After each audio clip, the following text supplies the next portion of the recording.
Good morning, everyone. It's now the continuation of our lesson, which is evaluation. May I introduce my name first?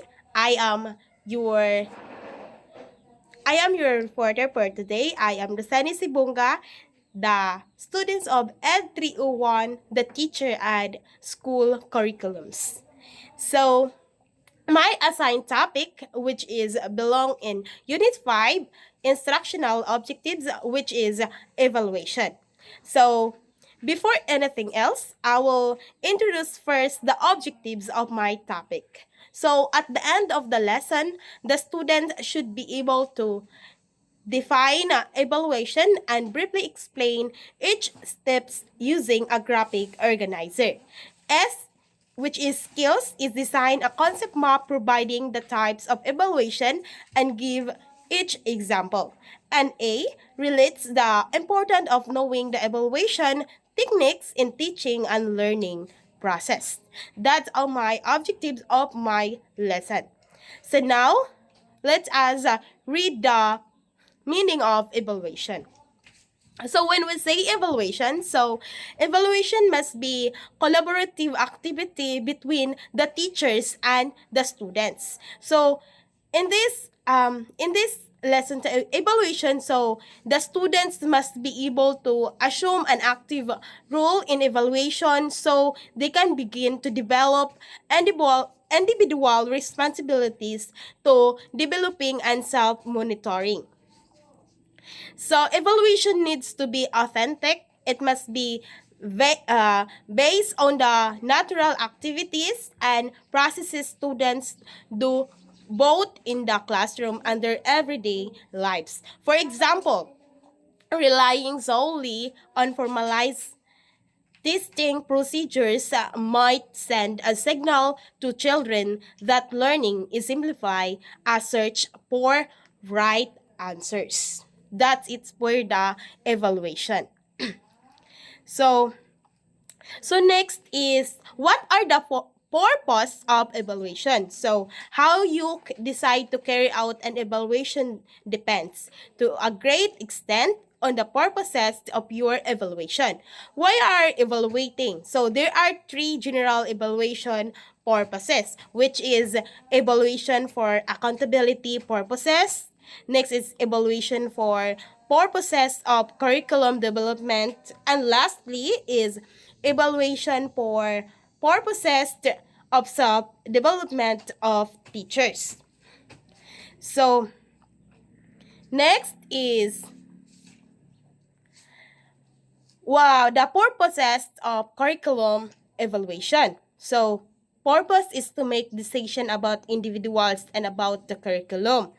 Next is individual assessment is conducted to make decision related to diagnosis, prescription, placement, promotion, and graduation. So, next is what are the characteristic of evaluation? So there are the characteristic of evaluation, which is the presence of values and valuing. Evaluation is goal-oriented, incorporation of norms, comprehensive, continuity, and diagnostic work, validity, and reliability. And the last is integration of findings. So, now, let's discuss the types of evaluation. So, there are three types of evaluation that are relevant to students and teachers in educational institution. So, the three types of evaluation are formative evaluation and summative evaluation. And lastly is diagnostic evaluation.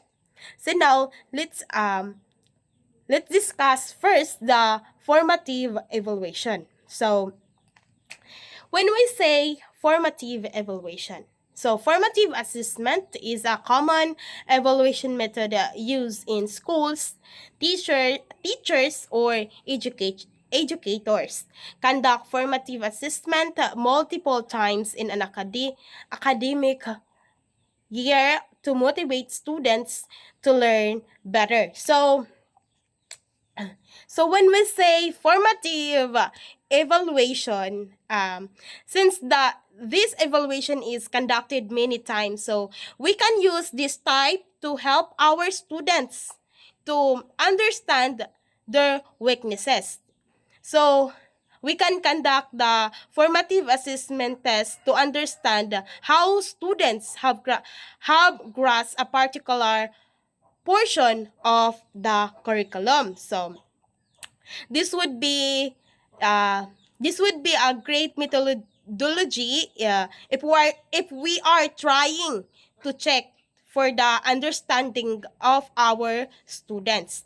So it will help us to understand the flows in our teaching strategies, and it can make alterations accordingly. So moreover of this formative evaluation is this test would help us to understand to our students in a better way. So as in, you will be able to understand their learning in their learning styles. So in this way, we can help. We will be able to tailor uh, our pedagogical approach that best so to our students. So that's it for the formative evaluation. This is the best way to test our students to know their weaknesses, and this is the it can help us on how to handle our student as a future educator. We need to know what is formative evaluation. So next is summative evaluation. So when we say summative evaluation, summative evaluation tests occur at the end of academic year or a course. So this evaluation plays a key role in a student's academic career, as it determine the promotion of students into the next strategy of their learning journey in their learning journey. So in this summative evaluation, the students often receive a certificate after the completion of summative exam, and it would entail information about their scores in the summative exam. So student summative assessments play a vital role in getting into a good college for a higher education, as they determine their futures. So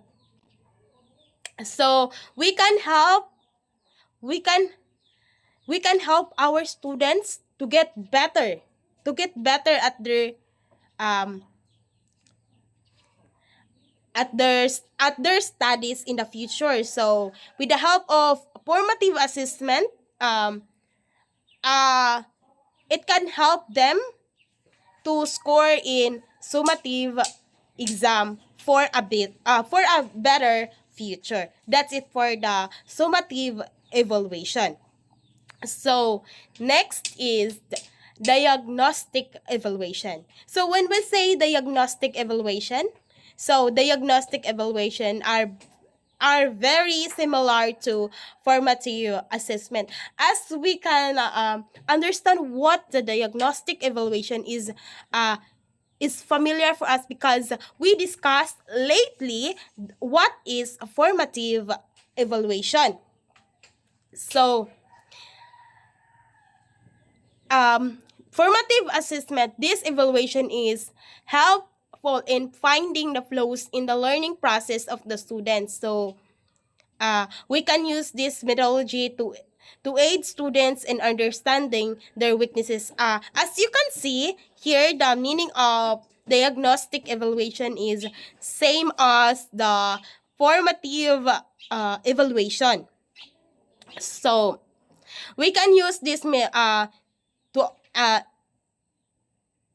Once they are able to understand the shortcoming in their learning, they will be um, they will be able to make changes in the learning process and excel in their academic endeavors. So, diagnostic is similar to formative evaluation.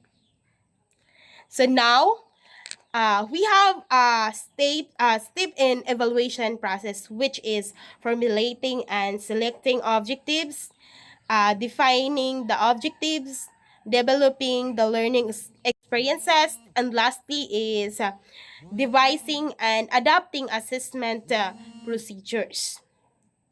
So, when we say formulating and selecting objectives, the objectives of teaching include the knowledge, applications, skills, attitude, appreciations, and many more, and etc. So, the objectives of the teaching should not stress the knowledge objectives. So, importance in the formulation of objectives is needs and capabilities of the pupils or in our students. To the nature of the subject matter, that's it. So, when defining the objectives is each objectives is be the dimensional in nature. So the behavioral aspect, the content aspect, that's it. So developing the learning experiences. So learning experience is interaction between the learner and the content and not a part of syllabus or unit or lesson plan or merry activity, which is books, lectures, discussion.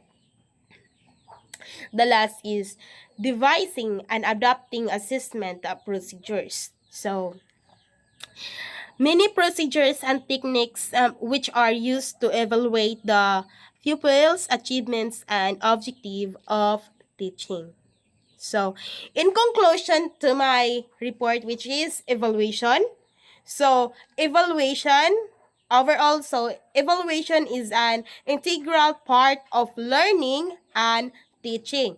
It is what makes the learning process more efficient and effective for the students. So, moreover, it improves the quality of education for the students.